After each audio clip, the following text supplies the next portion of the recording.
why don't I get you in a seat? You're what? Why don't I get you in a seat over here so then we can sign it? You want to do that?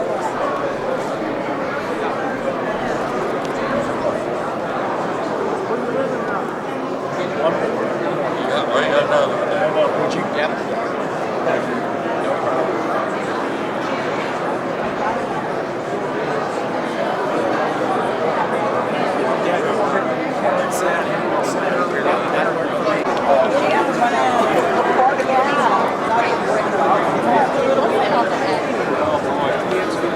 Hey, we talked about you yesterday. Your name was brought up in the same way. How are these guys doing? You know, Steve Holmeyer. Yeah, I was going to take a picture. Oh, great.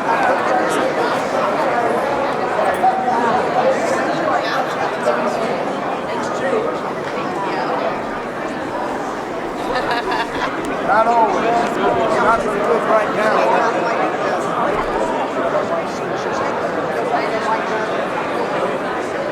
He's being swarmed.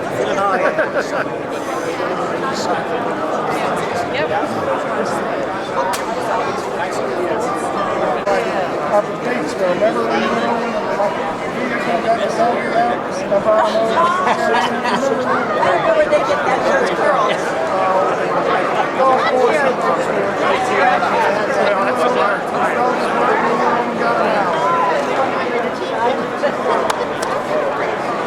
Good seeing you.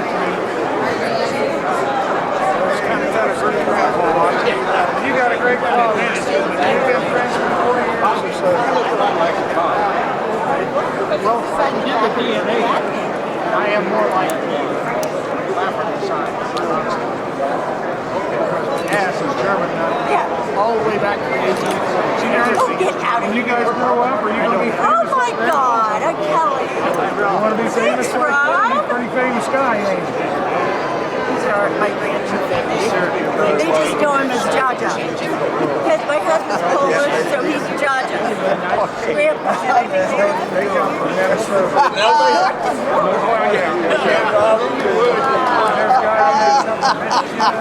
This is incredible. Oh, did you have the bird? I know you're going to get it. How you doing?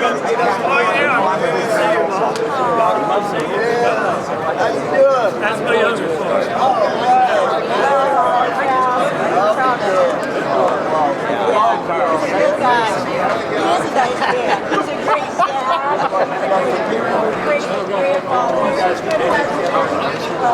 Oh, yeah. Absolutely. Find somebody to put your house in a second. Look. All boys. Yeah. Glad to see you, Bobby.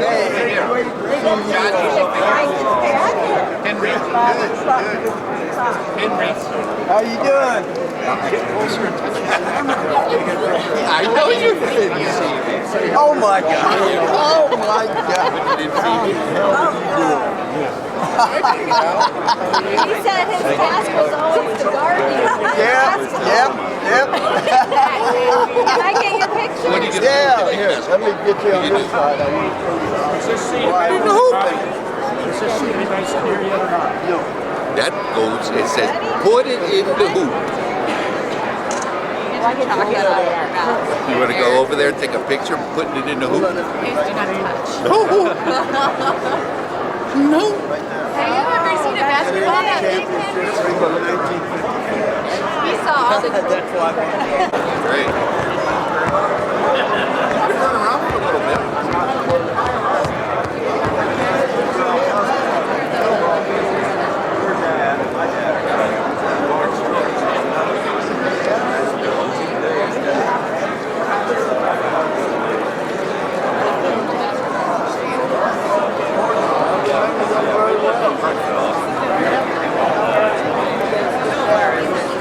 Yeah, Elmer's Jordan was my dad.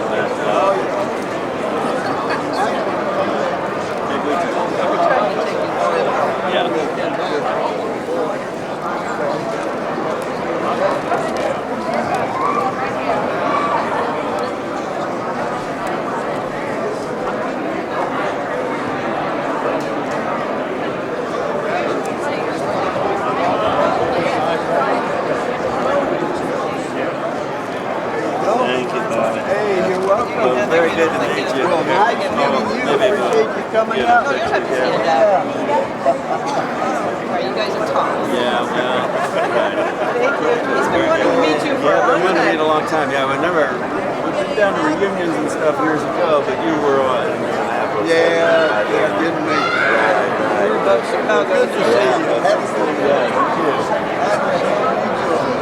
You remember me? Face like Walt Ruggles.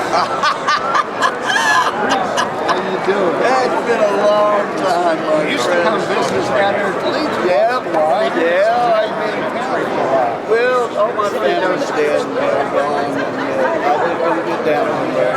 Yeah. No, I used to be down there. It's good to see you. That's right.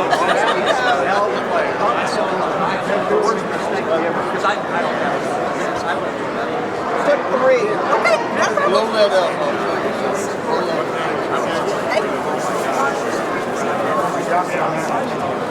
Sorry. You don't want to do this for long. My grandkids do that. But they didn't care the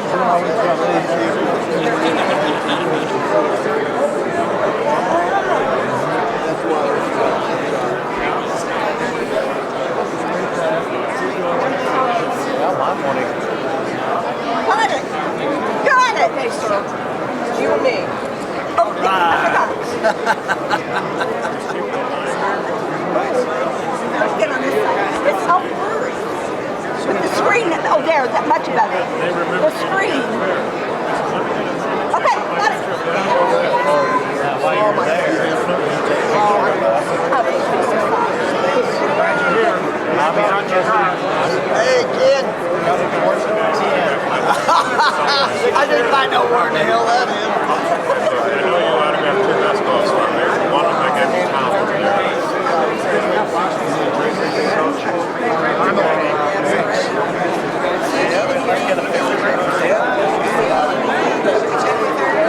I haven't talked to her for a little while. Okay, guys. I'll go on. Alrighty. You want to take my picture here for us? You mentioned something. Take it off.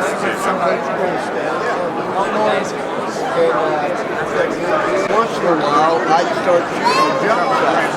Mr. Grinstead called me aside and said, Bob, if you'll perfect that, maybe you can get a uniform and be on the varsity. And he said, just go from top of the key, left and right, and from each side and come in. So he got me to practice it. I thought I could get it off quickly with a two-hand set shot, but he encouraged me. Yeah, that's what it is. We had a lot of respect for him. Oh, he's a great guy. Glenn Hott was our freshman coach. Yep. First year of teaching and coaching. We heard a lot of stories. Oh, I'm sure you did. Grew Well, up in Pierceville, Indiana with me with 3 other guys. 4 of us were from Pierceville. Yeah. And nobody had ever I let go her. by there all the time and see where you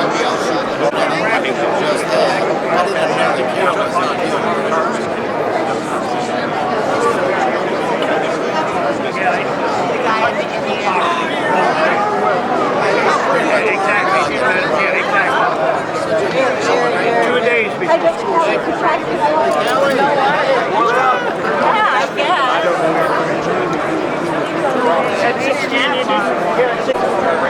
Yeah, I guess. Well, I'm not going to look at you'll be in, at that point, will you be in the round table thing? You're a top guy. Yeah. Well, I promised for years now. I got a friend down this way, and I said, next time I'm anywhere near, I'll come around. And today's got to be the day.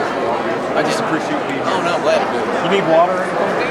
No, well, when she offered me one, and I turned her down. So. Okay. If you need anything, let me know. Thank you. Yeah, I was going to say you don't. Yeah, the boiler up? It's close. Well, it was up last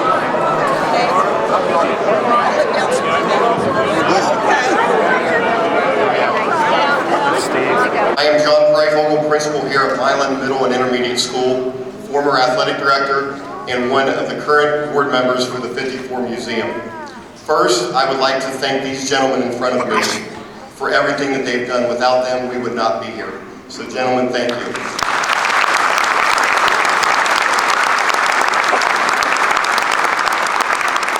Secondly, I want to welcome everyone to Milan, Indiana and Milan High School for today's 70th anniversary celebration. I hope you enjoy today's festivities. Thank you. Let's bow our heads for prayer, please. Heavenly Father, Lord, as we celebrate today, this Milan Miracle, a day of celebration, a day of reflection. Today we celebrate the team, the coaches, the community for this moment, for that moment in 1954. Michael Jackson once said that talent wins games, but teamwork and intelligence wins championships. We thank you today for these champions. Remember the fly cover in Coach Marvin Wood's book. Read a boy, that book, A Boy, a Ball, and a Dream. Coach Wood thanked his mother for bringing him to a saving knowledge of Jesus Christ. Yes, this was a miraculous team. Next Sunday, we celebrate the greatest miracle in history, and that's the resurrection of our precious Savior, Jesus Christ. Thank you for that moment in history and that we might have a promise of eternal life through Jesus Christ. All this we ask in Jesus' name and for his sake. Amen. We're also going to take a brief moment of silent prayer and reflection to remember a young athlete from Osgood, Jacksonville High School, 18-year-old man who just lost his life by drowning over at Rochelle State Park. As a chaplain for the DNR, I was there throughout that ordeal with the family of Carson Hughes. We had this time last week, we had over 400 volunteers. And the community came together in love and support. Give us a moment in his memory.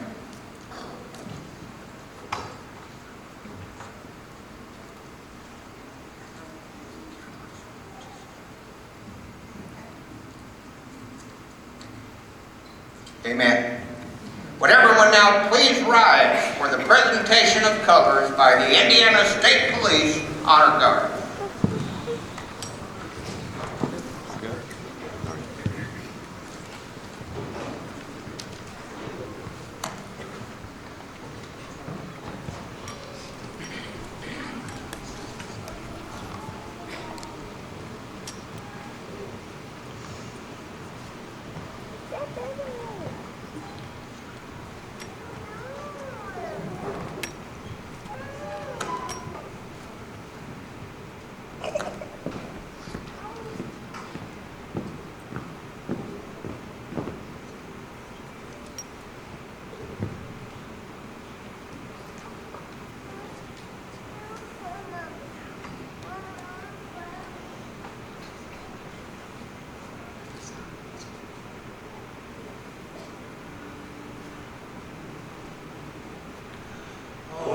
Say, can you see by the dawn's early light what so proudly we hailed at the twilight's last gleaming, whose broad stripes and bright stars through the perilous fight o'er the ramparts we watched were so gallantly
on the planet, this man has taken a picture with half of them. The man that hit the famous shot, number 25, Bobby Plum.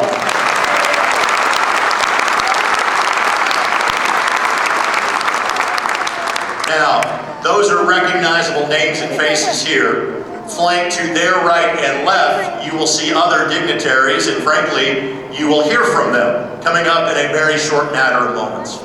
In addition to the wonderful celebration that this is to recognize 70 years of this event happening that was celebrated not just in Ripley County, not just in the state of Indiana, but frankly all throughout the basketball community and has expanded internationally in those generations as well. But kind of the secondary effect, benefit, etc. of getting together today is to make people know about that you can celebrate this every day, or if not every day, darn close to it, at the Milan 54 Museum, just down the street in the heart of downtown Milan. To tell us more about that and the event that we're having today, representing the Board of Directors, he is the President of the Museum Board of Directors, ladies and gentlemen, Tom Kohlmeyer.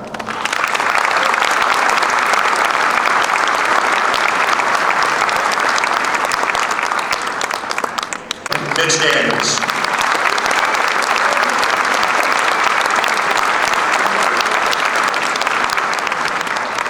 Greg, thank you all. Thank you all for the chance to be back here and a part of this event. None of us will ever forget.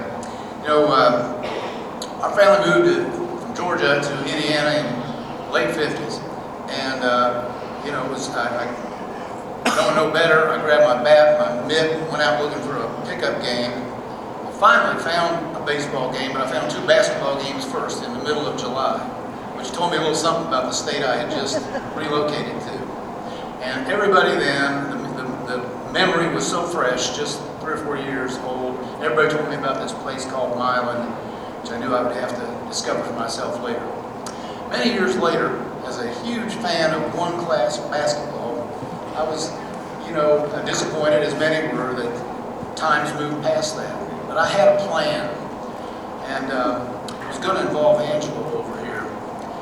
There was, in that last year, I was looking around the state for a little town team that had a chance, and there was one. Alexandria, up around Anderson, was very tough. Ranked 1, 2, or 3 all year. I was convinced. I had this vision. They were going to be, just like Milan was the team that put small towns on the map, Alexandria was going to be the team that saved the one-class tournament. They were going to win, and everybody goes, stop, you know, we can't get rid of this. I was casting the movie already, Angela. You know, Hoosiers too. And then some kid from Anderson had the game of his life and beat him in the sectional. There went my vision, there went the movie. But we still have what we're here to celebrate today. So there's never going to be another Milan, but the inspiration that Milan has given to millions will never die. Now, we all talk about, write about, make movies about the Milan Miracle, as we should. But there's another dimension to this, and I guess that's what I came to leave with y'all. And that's what I think of as the Milan metaphor. 20 years ago, some misguided people taught me into running for public office, which I had not done before. And it was the 50th anniversary. And the more I thought about it, the more I thought, that's what we wanted, that's what we're going to be about in a different way. We were underdogs. No one had ever unseated an incumbent governor, that sort of thing. And no one knew who we were, you know, no-name first-time candidate. We built that campaign, some of you may remember this, in large part around what Milan meant to me and I knew to so many other people. We started the campaign in the parking lot at Hinkle Fieldhouse. A brand new Mishawaka Mayor built RV. It was the cheapest one we could find. Was sitting there, didn't have the first of a billion signatures that people would eventually scrawl all over. And we took off on a 16-month road trip that we never basically came off the road. Very much on purpose. Our first night was spent in Milan. we had some firefighters who decided this was a good idea, put on a cookout for us. Eric Holcomb, I think, organized it at the VFW. And the first of what became 125 overnights in the homes of Hoosiers happened up the road here at Batesville. The lady was very pregnant and went into labor the next day, which they still blame me for. But in any event, that campaign ended in the practice gym at Hinkle Fieldhouse.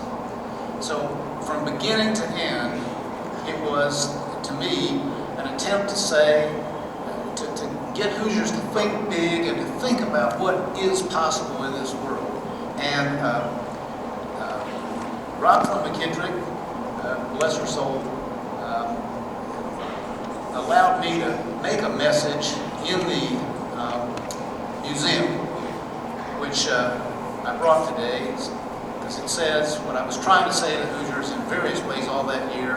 Can somebody roll the 30 seconds I brought?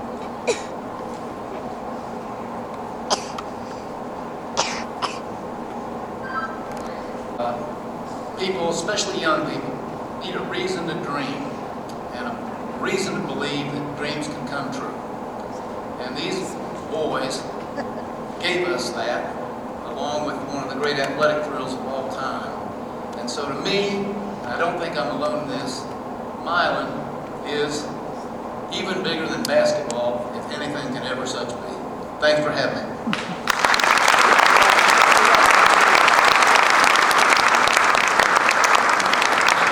Mitch, thank you very much.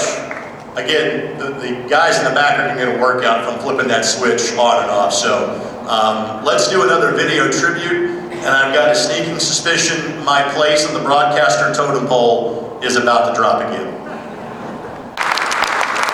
Thank you, Greg, and good morning to one and all. I bring you greetings from my wife, Janet. She could not be here today, but you'll understand she was born and bred in Muncie, Indiana.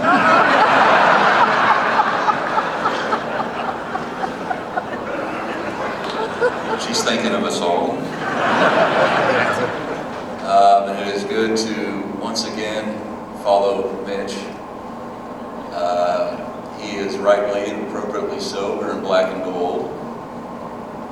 Smiling Milan could be the phrase of the day. I think we all are. And I was doing my daily work and I came across the Gospels, and the Gospels, as you all know, say there are three kinds of miracles. There's healing, there's exorcisms, and then there's the work being done by Mother Nature herself. And we, of course, have been reminded daily since '54 that there's a fourth miracle, the Milan Miracle. And that stands to reason, obviously, because basketball is a religion around these parts in the heartland in Indiana.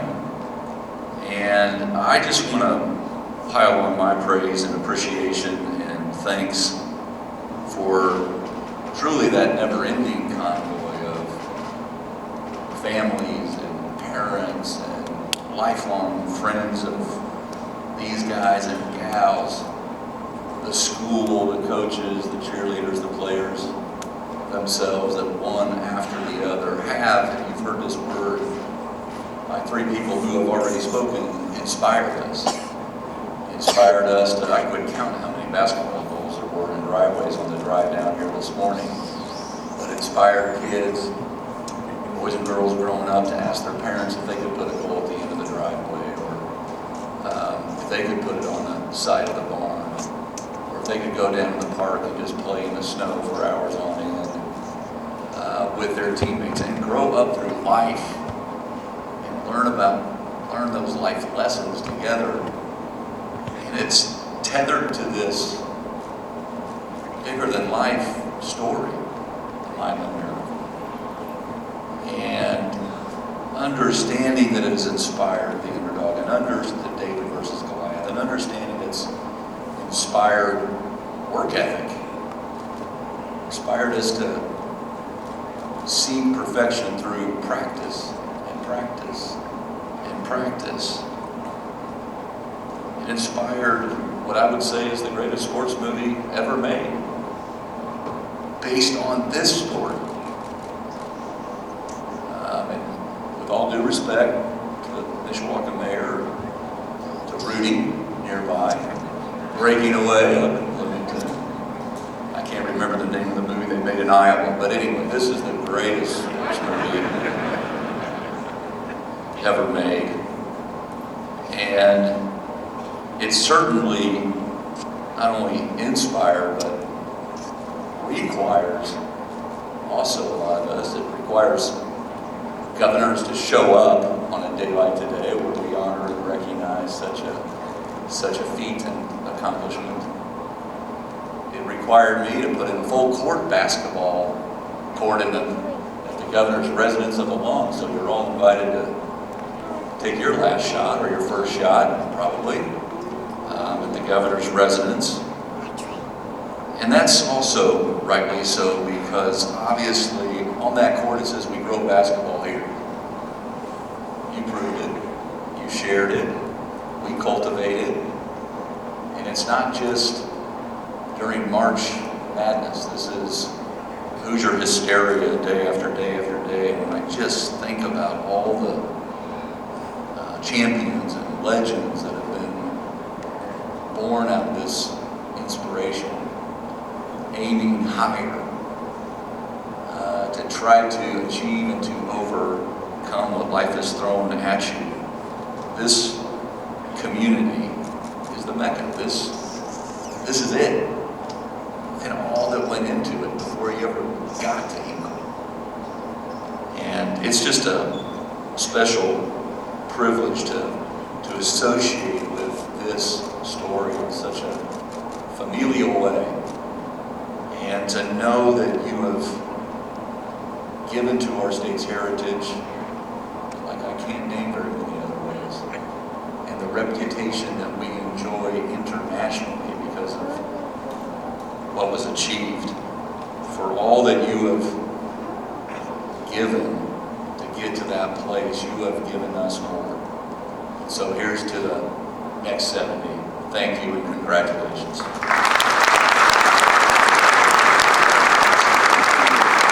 All right, now, I'm not sure that myself, I won't, try to crash the governor's party. He's a better looking and sharper dressed guy than I am. But we do share a little fashion sense today. So if you don't mind, Eric, walk out in front here. My voice tends to carry, you can hear me. We both thought that Chuck Taylors were the way to go in today's festivities.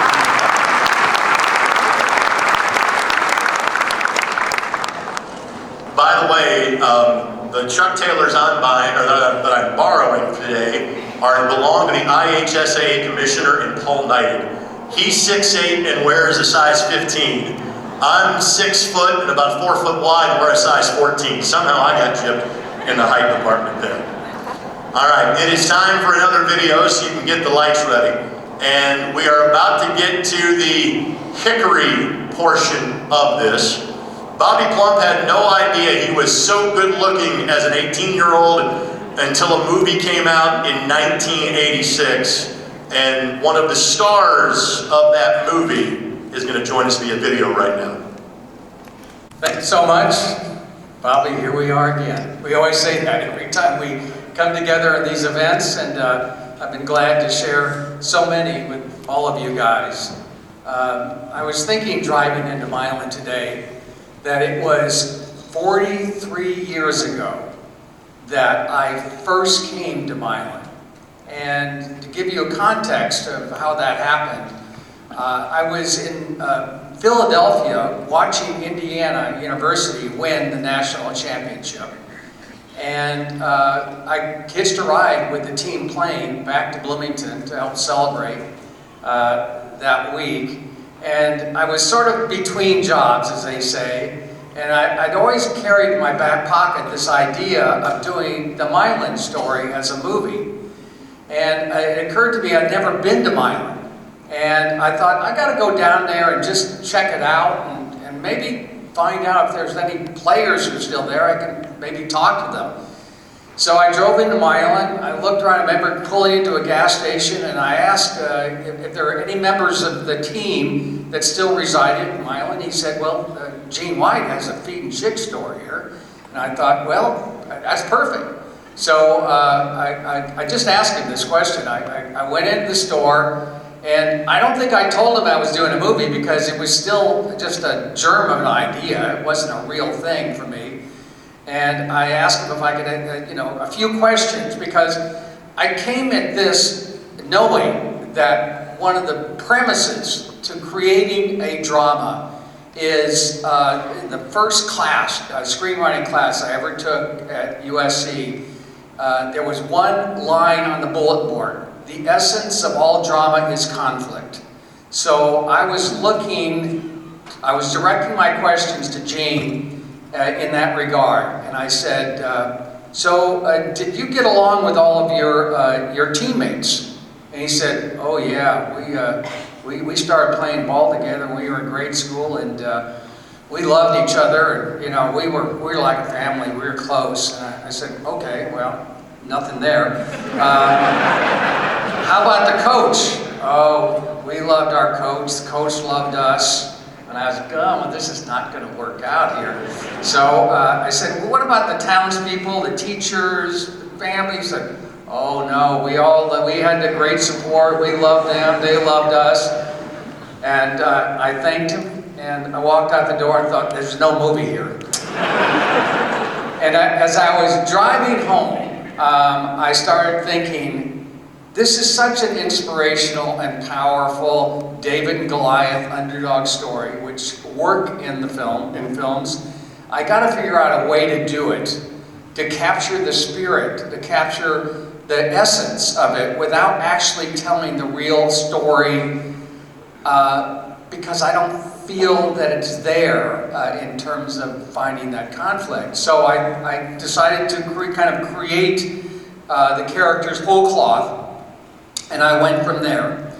And so I was thinking about that, and I've told this story before, but one of the reasons why we're here, and I'm not here to talk about the movie, but I'm here to talk about these gentlemen who are the reason that I'm standing here, and that is the very thing that Gene talked about, that the love they had for each other, the connectedness they had as a team, as a community, was what made them so successful and made them so powerful. I've been watching some of these NCAA games, and the teams that are really good, the teams that you see like Yale or Oakland that overcome these great odds, beating Auburn or Kentucky, they know where each other are on the court.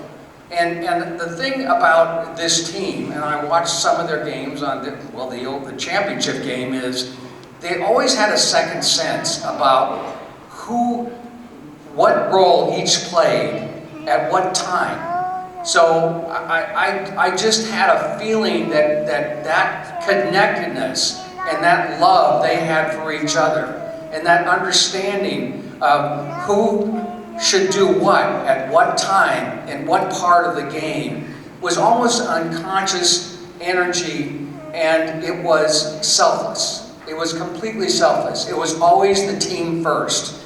And in talking to these guys, that's who they are. They're beautiful people, and I can tell you, and I've said this many times before, not only have this team inspired so many people, including me, but Bobby, the joke is made, if you didn't hit that shot, you'd be pumping gas in Pierceville. That's not true at all. He would have been successful wherever he did, I'll say that. But that shot changed many people's lives, including my own, and for that, I'm forever grateful. Thank you so much. Thank you all.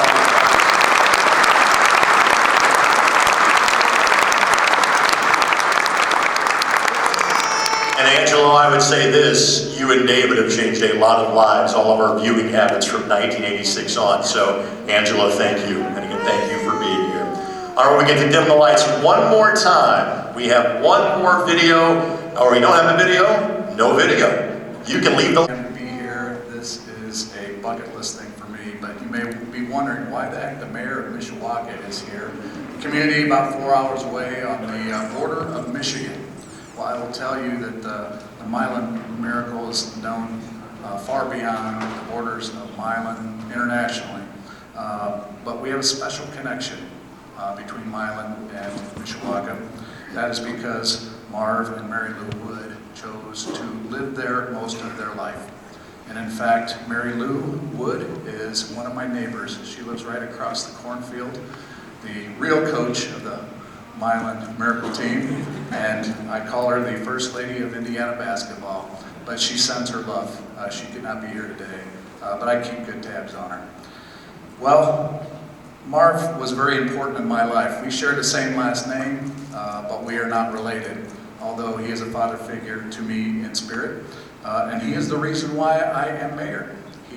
He was on the city council. He moved to Mishawaka. He was a school counselor, certainly a coach at the high school and college level, but he was also a city councilman, and he talked me into running for city council. Now, he passed away just before I took my first term, but it was he who got me into politics.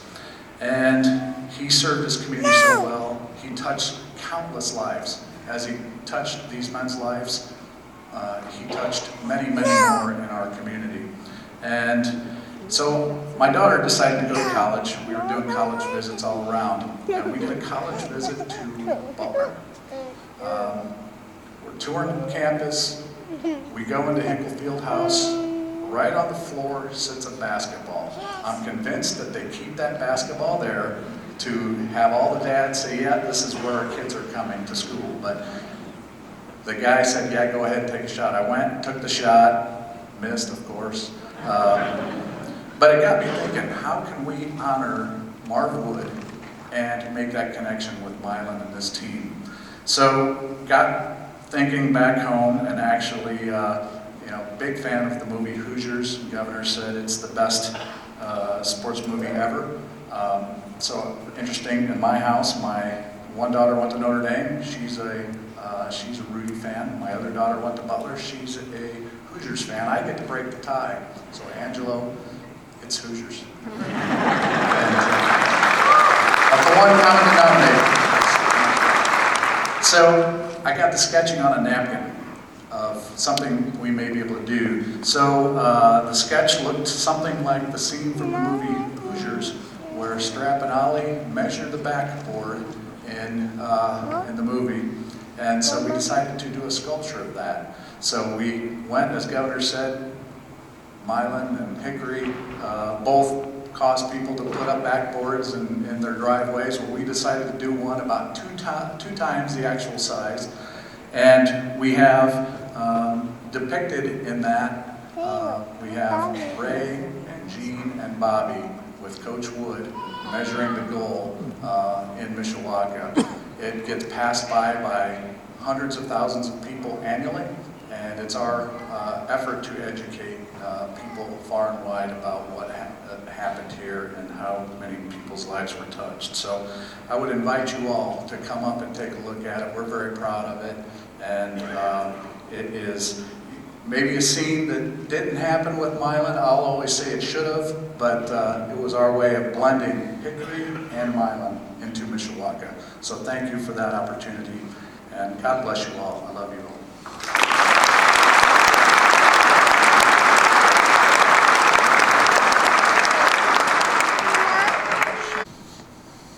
Well, a lot of them, and I like Rollin. Every time I step into the gym, I'm amazed at what Milan High School is, and the Milan community has done for their students.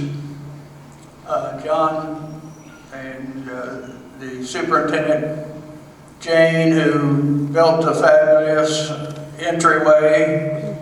I'm not a true Hoosier.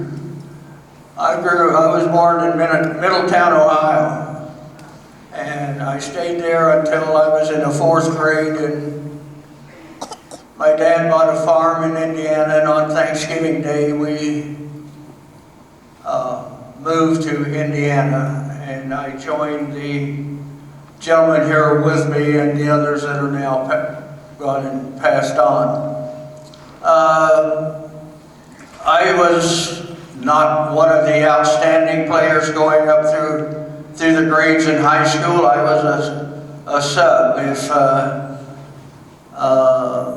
but I made the team, and my family lived on a farm, and my brothers and sisters and parents were willing to do my chores so that I could play sports. And my dad said, well, you can play, but I'm not going to come and bring you home every day. So that meant I had to find a way, basically by foot, to get from the gym to my home after practice.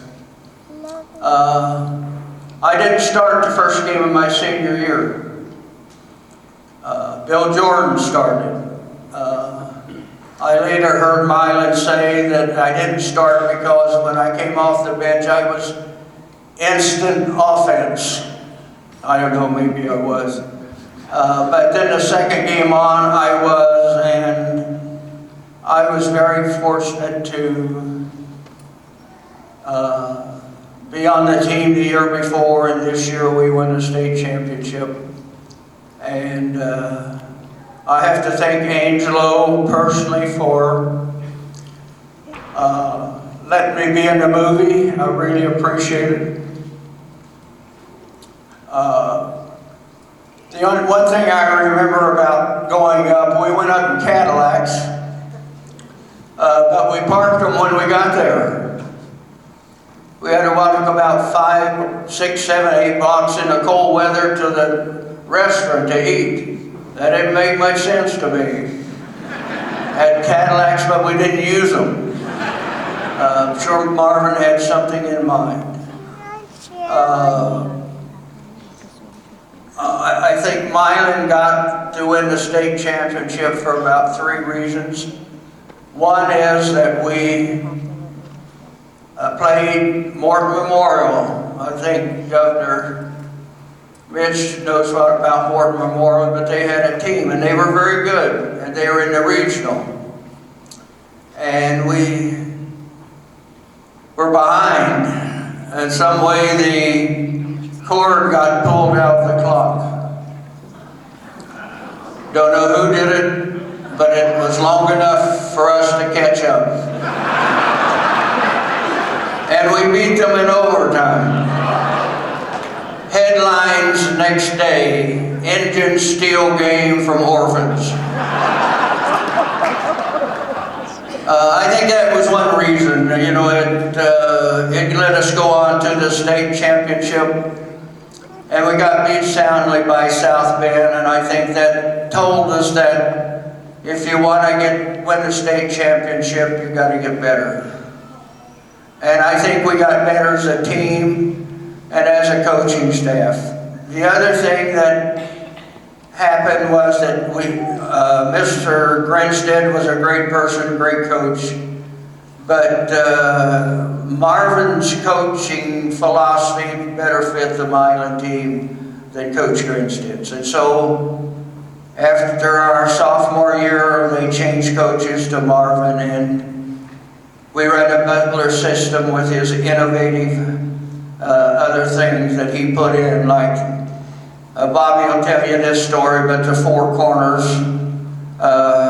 Milan played it long before North Carolina. Yet Everett Case, I think, was the one they said credit that invented the 4 corners. But Marvin was innovative as a coach, and he did things that made it possible for us to win. I just remember coming home, the amazing, they said 40,000 people. Can you imagine 40,000 people in Milan and trying to get here?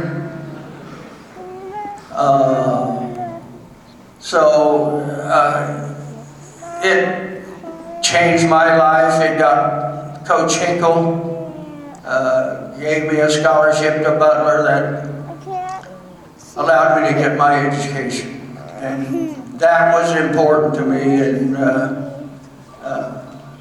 I would have ended up here without the education, but it led me to the IHSA and a lot of the great friends that I had. So I just think that other than marrying my wife, I think that was a big part of my life, and I'm just thankful that I moved to Milan and met these people. Thank you. Thank you for being here. Great, thank you very much. I'm glad you passed that to your right. Before you get this in, I got one word to say. The basketball players, we're going to play the movie guys after everybody clears the gym. We get to shoot at this basket, you got to shoot at that basket.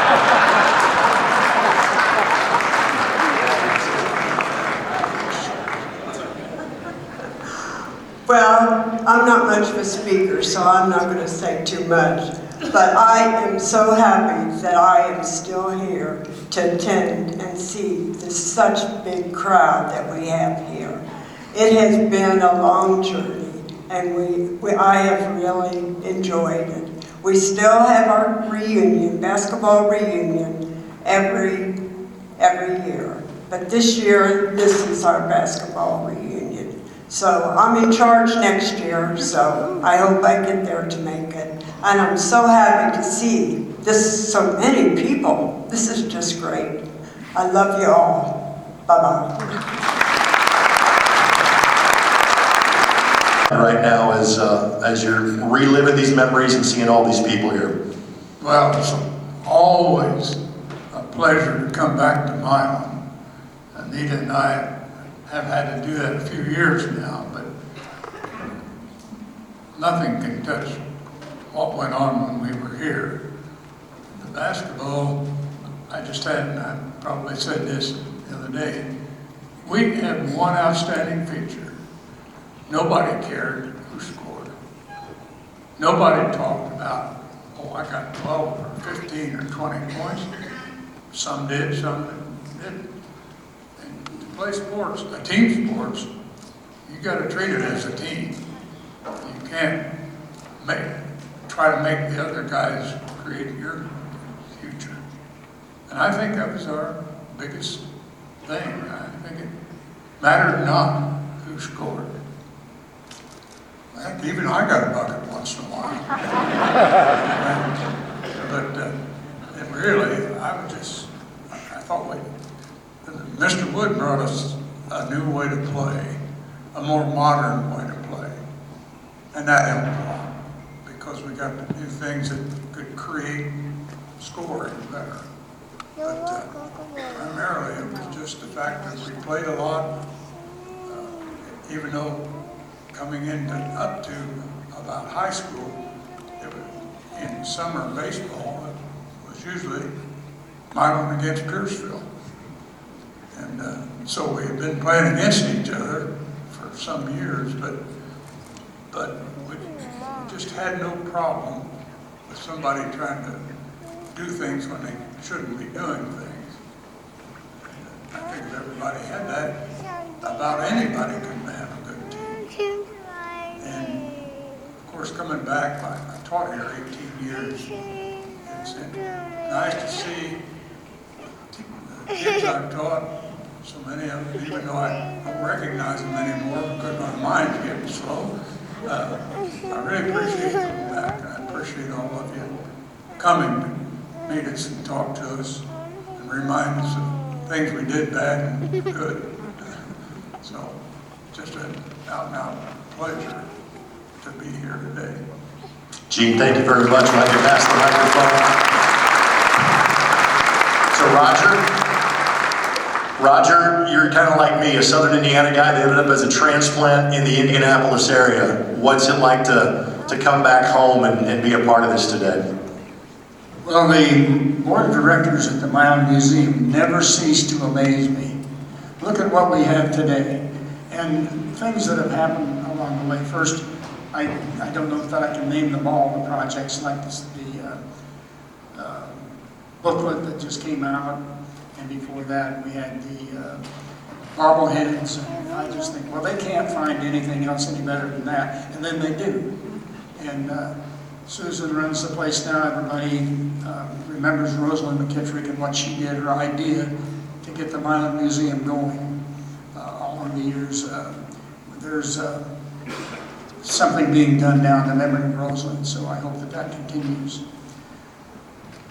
During the playing days, you have 10 players on the team. You have the first 5 and you have the second 5. Well, my job was on the second 5. And in any team, any corporation, whatever, everybody has a job to do, and you need to do it as well as you can. Now, our job as part of the second 5 was to play as hard as we could, make it as difficult as possible in practice every day. So these guys would have to work hard and improve and be better and play the guys that were on the schedule. And during the games, we had to be ready in case we were going to play, in case we would go in like Rollin went in, and he did a fabulous job in the 3 quarters, nearly 3 quarters that he played in that final game, on his birthday, by the way. And it's also our job to be there and not go into the game. So sometimes it's that way and sometimes it isn't. So I was happy with my job. I tried to do it as well as I could. I was all set to go to Purdue. I was going to be in engineering, and I don't know if I would have made it there or not, but something happened, and I called it the Milan thing, and I ended up, Gene and I went to Franklin College and played both basketball and baseball there. And there was a wonderful thing that happened to me there. That's where I met my wife, Sue. And that's been nearly 66 years ago that we've been married. And so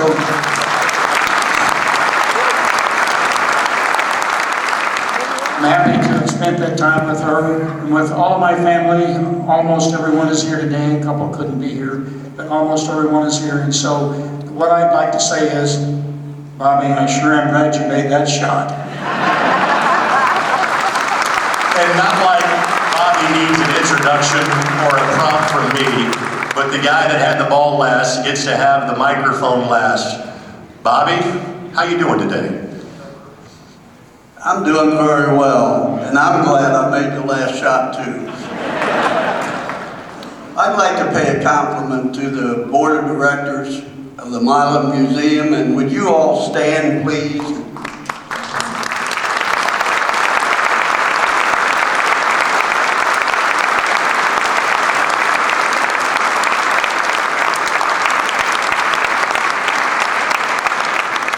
They are the reason that we're here, and they deserve an awful lot of credit. And these 3 gentlemen sitting here, isn't it great here in Milan that we can have such dignitaries here? Give them another round of applause.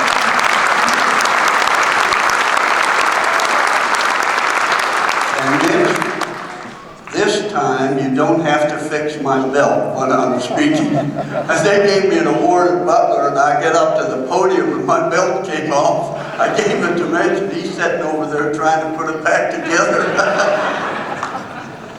So I hope all of you have a great time. It's always great to come back to Milan.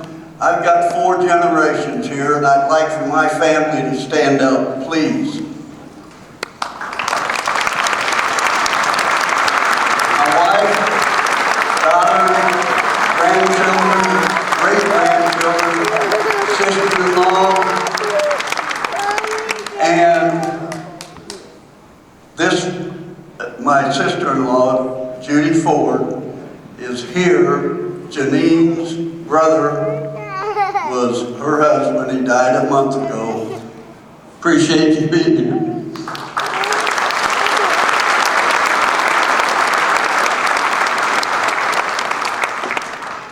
And we've been married 66 years. Gene White's been married 67 years to Anita. So we've got kind of a thing going here.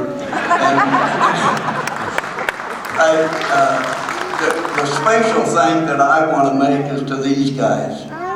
They're the reason let me amend that. The reason we won is Marvin Wood, without a doubt. Nothing against Mr. Grinstead. He was a great coach. He was a great guy. But I'll give you an idea of how Marvin Wood affected us. He did bring us a four-corner offense. He also brought it. Here's the reason I say Marvin Wood is the reason we won. Most coaches will say my way or the highway. Marvin Wood had never played a zone defense in his life. He went to Butler. Mr. Hinkle didn't believe in the zone. We had never played a man-to-man except trying to get back in the game. We always played a zone. So when Woody came here, he said, we're going to play man-to-man, best there is. We worked on it very hard. After 2 games, he found out we couldn't play that man-to-man very well. What did he do? He went to the 8th grade coach, Mark Combs, and said, Mark, would you come up and teach these kids a zone defense? Mark said, no. Woody said, no. Why? He said, I don't have to. They already know it. Woody said, I don't. Would you come up and teach me the zone defense? And that's why you see Mark Combs in all of our pictures. You won't find many coaches that go down to the lower levels to find out how to play the game. I'm going to give a compliment to Mr. Grinstead. He's the reason Marvin Wood came here. Our sophomore year, there were 7 seniors on the ball club. There were 7 sophomores of us. We were playing the second game of the season. Some of us got a dress for the varsity. We were second team. We weren't on the varsity as our sophomore year. We're playing Osgood, a county rivalry. They had us down the second game of the season, 20 points at halftime. Mr. Grinstead came in the dressing room and pointed to the 7 seniors and said, gentlemen, if you don't come back and make a game of this, I'm taking your uniform. We got beat 82-44. He draped 7 uniforms on his arm, kicked 7 seniors off the ball club. You didn't do that in the 50s. He brought the 2 best players back. And moved the rest of us up. Bob Engel and I got a start. We beat Batesville the next game, had not defeated them for 8 years. We played Osgood 2 weeks later, and we beat them by 12. So we had the greatest season Milan ever had. Everybody was excited. Mr. Grinstead coming back. We got 7, these juniors, they'll be juniors. The superintendent fired Mr. Grinstead the next month. So I've got to thank that superintendent for Marvin Wood. But Mr. Grinstead told me that it was fortunate for us, not for him. He wanted to coach us. But he said we wouldn't have won if I'd have been the coach. And to give you an idea of what Mr. Grinstead thought of Marvin Wood, when Ray and I were at Butler, he was coaching at Morse Hill. He asked us to come down and show his players the offense that Marvin Wood brought to us. In addition to that offense, he brought a full court trap, a half court trap. We used it in the tournaments. I can't say enough about the man and my teammates. And they were right. We didn't care who's, by the way, that last game, everybody remembers it. I hit the final shot. It's the worst game I've played in 2 years of tournament play. Ray Kraft was the leading scorer in the final game. I had 71 points in the previous 3 games. I had 6 points until I made the last 4 points. So everybody remembers that. And if you follow coach's instructions, everything comes out all right. In the huddle, Woody says, Ray, you take it out and throw it to Bob. Gene White, our starting center, said, if we're going to do that, why don't we get on that side over there and that'll open that up. Woody said, that's a good idea. That's what we'll do. I said, let's go over it again. He said, Ray, you take it out and throw it to Bob. Guess who took the ball out of bounds? Anyway, good to see you all. Have a great time. Great to be back.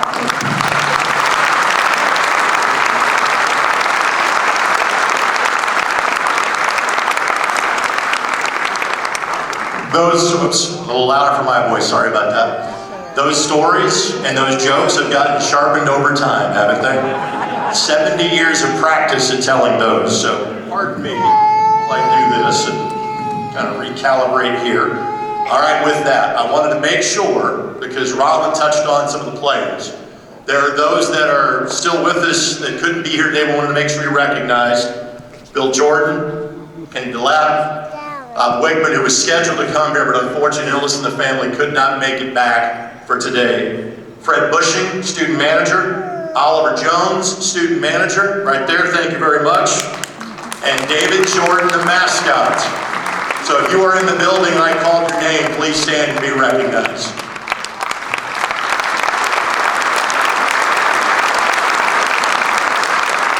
One of my other two co-councilmen.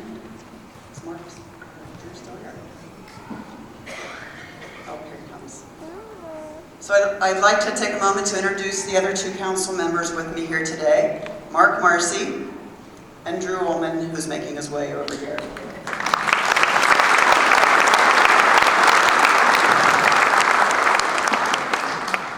Again, we are so honored to be here today and so thrilled about this whole celebration and so glad to be a part of it. And again, I think the board of directors of the 54 Museum deserve another round of applause.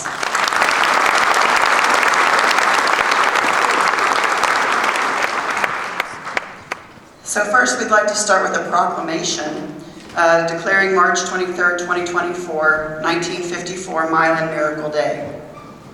Whereas in 1954, the Milan High School Indians won the Indiana High School Boys Basketball Tournament, being the smallest school in the state to ever win a single-class state basketball title, which became known as the Milan Miracle.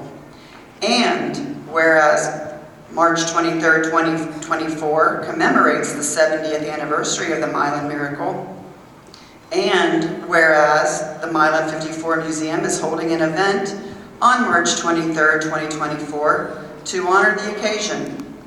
Now therefore, the Town Council for the Town of Milan, Indiana proclaims March 23rd, 2024 as the 1954 Milan Miracle Day.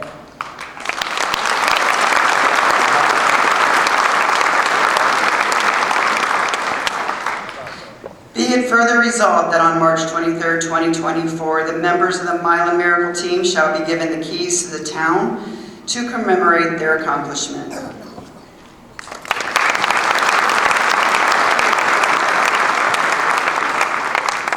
We have plaques for those who are in attendance today, and for those who are not here, we do have a certificate. If there's a family member here that would like to step up and accept that certificate, we can also order the plaque if they so desire. But for today, we'll start with number 22, Roger Schroeder.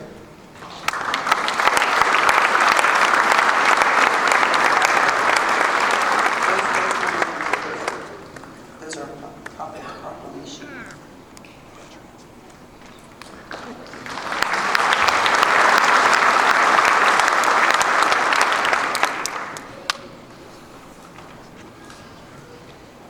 Number 24, Ray Kraft.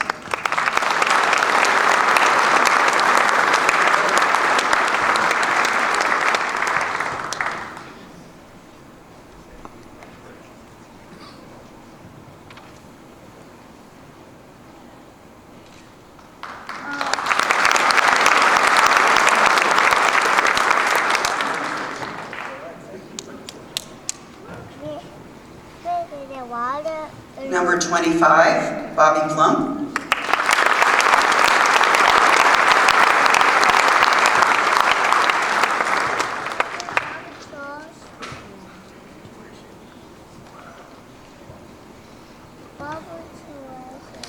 Number 32, Roland Cutter.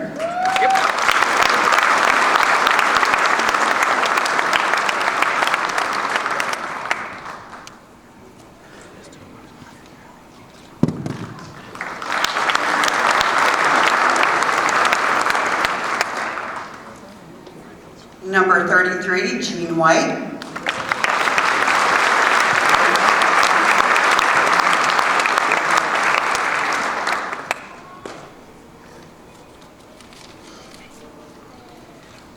Cheerleader Patty Bulky Marshall.